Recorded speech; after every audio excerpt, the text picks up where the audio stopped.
প্রিয় দর্শক, আপনারা দেখতেছেন এই যে এখানে কয়টা গরু, আপনার তিনটা গরু। এই যে আপু, এটা আপনার, এই যে শুনেন, এই গরুগুলো আপনার? হ্যাঁ, এগুলা আমাদের। এটা কি এটা গাব আছে? ওটা গাব আছে। এটা কয় মাসের গাব? এই প্রায় 1.5 মাস আছে। 1.5 মাস। আর এটা? এটা গাব হয়নি এখনো। এটা কয় বছর, কত বছর বয়স? বছর এখানে এটা বছর 1.5 বছর হয়েছে। 1.5 বছর। আচ্ছা শুনেন, আমি গাভী পালন বিষয়ে শুধু একটা বিষয় বলবো আপনাদেরকে, হ্যাঁ? এটা মনে রাখতে হবে। দেখেন তো, আপনার এই যে এটা কিন্তু দেশি গরু, হ্যাঁ? হ্যাঁ, ওটা দেশি। এই দেশি গরু থেকে কি আমি দুধ মাংস পাই? হ্যাঁ, পাই। দুধ পাই কি? পাই। পাই না। তেমন তো পাই না, কারণ হচ্ছে কি, হ্যাঁ। দেশি গরু থেকে কিন্তু আমরা বেশি দুধ পাই না। পাই না, হ্যাঁ। এখান থেকে আমরা পাই কি? বাচ্চা পাই। বাচ্চা পাই। তো গাভী পালন করার প্রথম শর্ত, আমি সবসময় বলে থাকি, গাভী পালন করার প্রথম শর্ত হচ্ছে কি জানেন?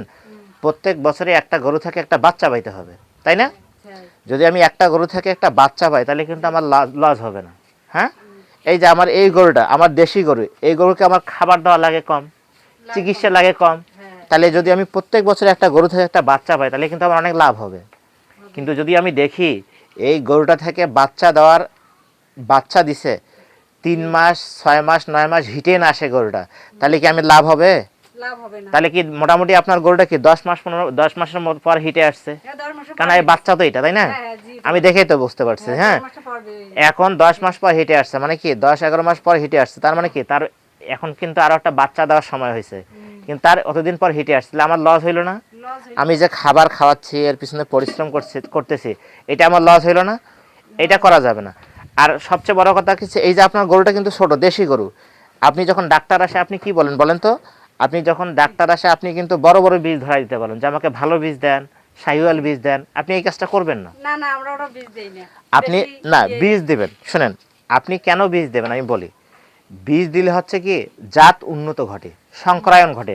আর যদি একটা গরু থেকে বারবার আপনি সার থেকে বাছুর নেন, মানে কি আরিয়া দেখে বাছুর নেন, ওইটা বাছুর কিন্তু দিন দিন ছোট হয়ে যাবে, মানে বাছুর কিন্তু বড় হবে না। তাহলে কি ওর প্রজন্ম আস্তে আস্তে ছোট হয়ে যাবে, জাত ছোট হয়ে যাবে, দুধ মাংস কম হবে, মানে এটা সংকরায়ন হবে না। এই জন্য আপনি কি, এটা সংকরায়ন করতে গেলে কি আপনাকে কৃত্রিম প্রজনন করতে হবে, এবং কৃত্রিম প্রজননের সাথে কি করতে হবে বলেন তো? প্রত্যেক বছর একটা বাচ্চা ইনশিওর করতে হবে, তাহলে এই সমস্যাটা হবে না।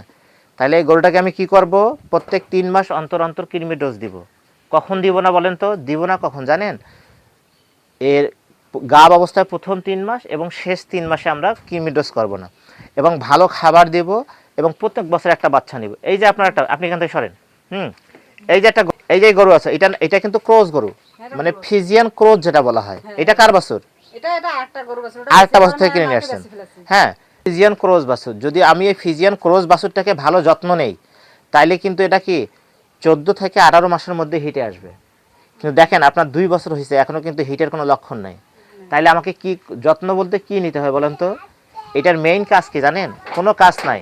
এটাকে ওই যে আমি বললাম, কৃমি ডোজ করা, একটু পুষ্টিকর খাবার প্রদান করা, সেই সাথে কি করতে হবে, পুষ্টিকর খাবার প্রদান করে একে অবশ্যই আমাকে 14 থেকে 16 মাস এবং 18 মাসের মধ্যে আমাকে বাচ্চা দিতে হবে, কি মানে বাচ্চা ধরাই দিতে হবে, যাতে 18 মাসের মধ্যে সে কি কনসেপ্ট করে।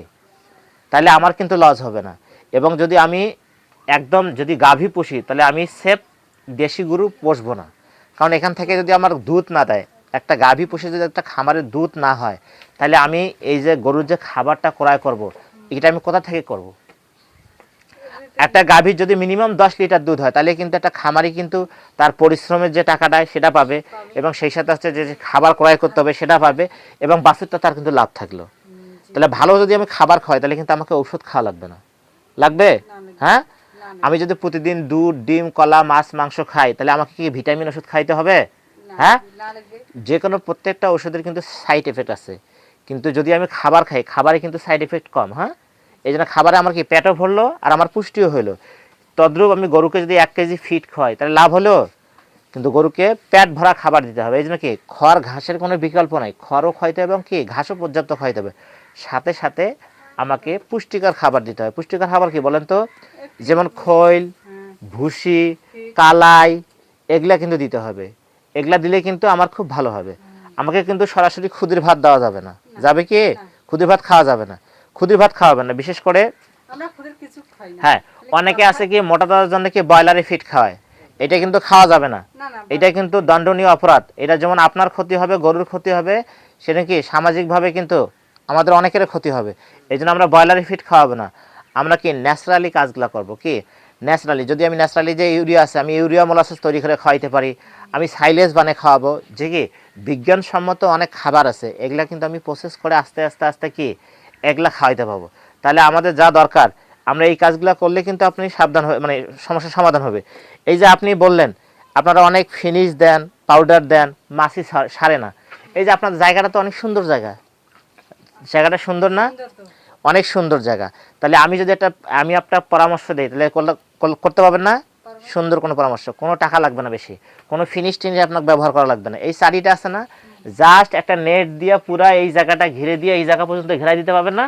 পারবো। হ্যাঁ, নেট দিয়ে ঘিরাই দিলে যদি নেট একটা ঘরের মতো ছাউনি থাকে তাহলে এর ভিতরে কি মশা মাছি ঢুকতে পারবে?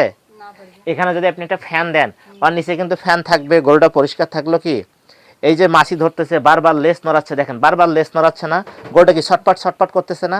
তাহলে এই গরুটা কি ছটপট করবে? না করবো, হ্যাঁ, না করবো। যদি এই গরুটা খাবার খায় এবং কি সবসময় আরামায় জীবনযাপন করে গরুটা কিন্তু এমনি ভালো হবে, এমনি মোটা তাজা হবে। আমি অনেক খাবার দিচ্ছি, দেখেন একে কৃমির ডোজ করানো, টানলে সব পশম উখড়ে যাচ্ছে, ও সব রোগা হয়ে যাচ্ছে। আমি ন্যাচারাল কোনো জিনিসের কাজ করতেছি না, কিন্তু আমি অনেক অনেক ভালো ভালো খাবার দিচ্ছি, আমার গরু কিন্তু স্বাস্থ্য হচ্ছে না। এই জন্য প্রত্যেকটা মানুষের লক্ষ্য থাকবে কি, লক্ষ্যটা আগে সামনে রাখতে হবে। আমার কথা হচ্ছে একে আমি 12 মাস মানে কি 1 বছরে একটা বাচ্চা দিবে, যদি 1 বছরে একটা বাচ্চা দিল না কেন, আমি এই বিষয়ে কাজ করতে হবে। তাহলে আমি লক্ষ্যে যদি কাজ করি তাহলে আপনি লাভ অবশ্যই পাবেন। হ্যাঁ, এই বিষয়গুলো মাথায় রেখে অবশ্যই কাজ করবেন, আশা করি আপনারা অনেক ভালো ভালো ফলাফল পাবেন। ধন্যবাদ সবাইকে। নতুন নতুন ভিডিও পেতে অবশ্যই চ্যানেলটি সাবস্ক্রাইব করবেন এবং লাইক কমেন্ট শেয়ার করে পাশে থাকবেন। ধন্যবাদ।